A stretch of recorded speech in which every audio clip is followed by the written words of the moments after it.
पाकिस्तान के एक सीनियर सहाफ़ी सुहेल वड़ाइच ने 2 आर्टिकल लिखे जिसके बाद ऐसा लगा कि पाकिस्तान में शक व शुबहात ने जन्म ले लिया है। क्या राइयाँ जो है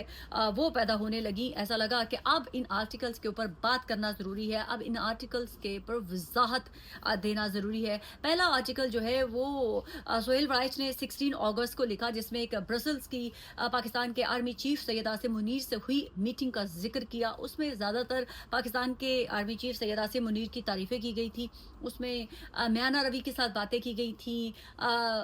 बस उसमें कुछ ऐसा था नहीं कि आवाम कोई उसके ऊपर आईब्रोज लिफ्ट करती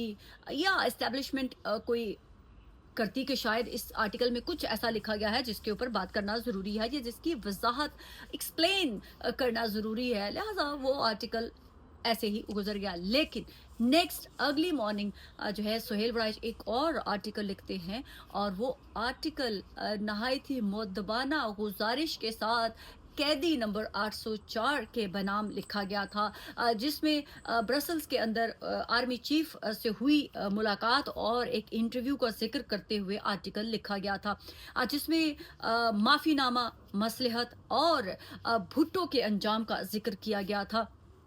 जिसमें सुहेल वड़ाइच लगा कि कोई बयानिया बना रहे हैं, कोई एक मैसेज जो है वो इमरान खान तक पहुंचाना चाह रहे हैं। ये वो मैसेज ऐसे लगा कि जैसे सुहेल वड़ाइच अपनी पाकिस्तान के आर्मी चीफ से ब्रसल्स में हुई मुलाकात का हवाला देकर जो है वो तमाम बातें आवाम तक पहुंचाने की कोशिश कर रहे हैं। कोई बयानिया है जो वो लोगों तक पहुंचाने की कोशिश कर रहे हैं। इस आर्टिकल के बाद जो है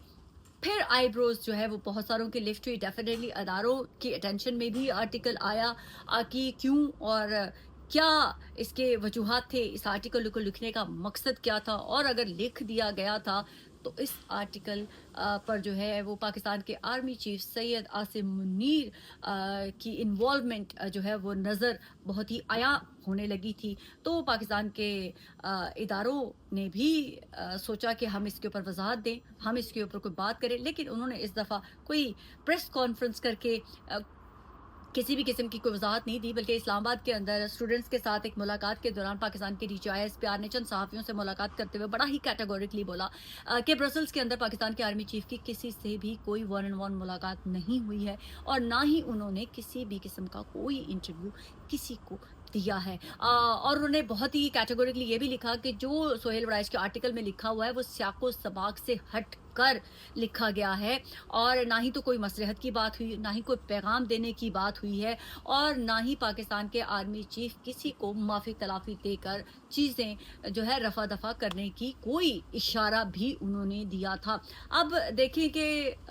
DGISPR की तरफ से मैसेज बड़ा क्लियर आ गया, बल्कि उन्होंने साथ में ये भी गुगली मारते हुए एक यॉकर मारा, मैं कहूँगी कि उन्होंने कहा कि देखिए अगर किसी को सजाएं हो रही हैं और अगर उन्होंने कोई जुर्म किया है और उन्होंने पाकिस्तान की आवाम, पाकिस्तान के इदारों पर हमला किया है तो वो मुजरम है पाकिस्तान की आवाम के, तो माफ़ी वो पाकिस्तान की आवाम से मांगे, माफ़ी वो कौम से मांगे, हमसे क्यों माफ़ी को मांग सकता है। और अगर किसी को सजाएं मिल रही हैं तो वो कानून के मुताबिक मिल रही हैं, ना हमारा किसी की सजाओं से कोई लेना देना है और ना ही किसी की माफ़ी से कोई हमारा डायरेक्टली या इनडायरेक्टली कोई लेना देना है। अब चीज़ें तो बड़ी क्लियर हो गई कि ना ही तो कोई आर्मी चीफ ने किसी किस्म का कोई इंटरव्यू दिया था और ना ही उन्होंने किसी भी किस्म की कोई ऐसी बातें सुहेल वड़ाइच के साथ की थी। अब मैं यहाँ पर जाते जाते एक चीज़ कहूँगी कि पाकिस्तान के जो सीनियर जर्नलिस्ट हैं उनको भी खुदारा होश के नाखून लेने चाहिए। मैं यही कहूँगी कि अगर वो हमारी नून लोगों से जो बड़ी इम्पॉर्टेंट पर्सनालिटीज़ हैं उनके साथ मुलाकात हो जाती है और अगर उनको बहुत शौक होता है कि वो लोगों तक अपना वो बताए जो उनकी मीटिंग के दौरान हुआ है या नहीं भी हुआ, तो एटलीस्ट साको सबाक से हट कर जो है कोई अपनी जहनी जो है वो तख़य्युलात की कहानी मत बनाया करें। अगर जो कहा गया है वही कह दिया करें, क्योंकि हमारे पाकिस्तानी जर्नलिस्ट को भी बड़ा एक ये बहुत बड़ा उनके अंदर मैं कहूँगी कीड़ा है कि उनको होता है कि जी हमारी बड़ी मीटिंग हुई, हमारे साथ ये डिस्कशन हो गया, हमें ये बता दिया गया कि अब ये हम करने वाले हैं, अब पाकिस्तान के सिस्टम को हम ऐसे चेंज करने वाले हैं, अब हम फलां से ऐसे माफ़ी मंगवाने वाले हैं, वरना भुट्टो अपना अंजाम देख ले, हम मसलहत पे बात करना चाहते हैं, हम माफ़ी तलाफ़ी पर बात करना चाहते हैं, तो ये ना किया करें। खुदारा अपना जो हम सहाफ़ी क्यों नहीं रह सकते? मुझे तो ये समझ नहीं आती हमारे अंदर ये कीड़ा क्यों सक इन कर गया हुआ है कि हम बहुत बड़ी कोई चीज़ हैं। सहाफ़ी का काम होता है जो आपको पता चला है वो आगे पहुँचा दें, अगर नहीं पहुँचाने की हिम्मत तो अपने तक ही रखें, लेकिन झूठ मत बुलाएँ, ना बोलें, ना लोगों को झूठ फैलाएँ। अब देखें ना सोहेल भाई साहब, आपका कितना बड़ा कद था,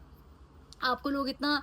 जो है गौर से सुनते थे, आपके आर्टिकल्स बड़े दिलचस्पी के साथ पढ़े जाते थे। लेकिन इस तरह से अगर आप अपनी तसव्वुराती कहानियाँ पाकिस्तान के बड़े इदारों के सरबराहान के साथ जोड़ कर लिखेंगे, तो फिर मजबूरन उनको भी इंटरवीन करना पड़ेगा। हालांकि अभी तो मैं समझती हूँ कि उन्होंने आपकी बड़ी इज्जत रखी है, उन्होंने आपको किसी भी किस्म का कोई भी टोल्ड ऑफ नहीं किया, वरना तो DG ISP ये आते और प्रेस कॉन्फ्रेंस करके दर दर दर दर दर दर दर करके चले जाते। लेकिन उन्होंने ऐसा कुछ नहीं किया, उन्होंने बहुत बहुत दबाना नहायत सोफिस्टिकेटेड तरीके से स्टूडेंट्स के साथ मुलाकात के दौरान और उसके बाद जो है चंद सहाफ़ियों से मुलाकात करके अपना पैगाम क्लियर कर दिया और अपना मौक़िफ़ भी बता दिया कि पाकिस्तान के आर्मी चीफ ना ही तो किसी से झुके हैं, ना डरे हैं और ना ही वो किसी से मसलहत करना चाहते हैं, क्योंकि उनका काम ही नहीं है मसलहत करनी है, नहीं करनी, माफ़ी मांगनी है, नहीं मानी, ये कौम जाने, मुजरिम जाने, सजाएं देने वाले जजेस जाने, सजाएं पाने वाले मुजरिम जाने और सजाएं देने वाले जजेस जाने। अपना बहुत सारा ख्याल रखिएगा। खुदा हाफिज।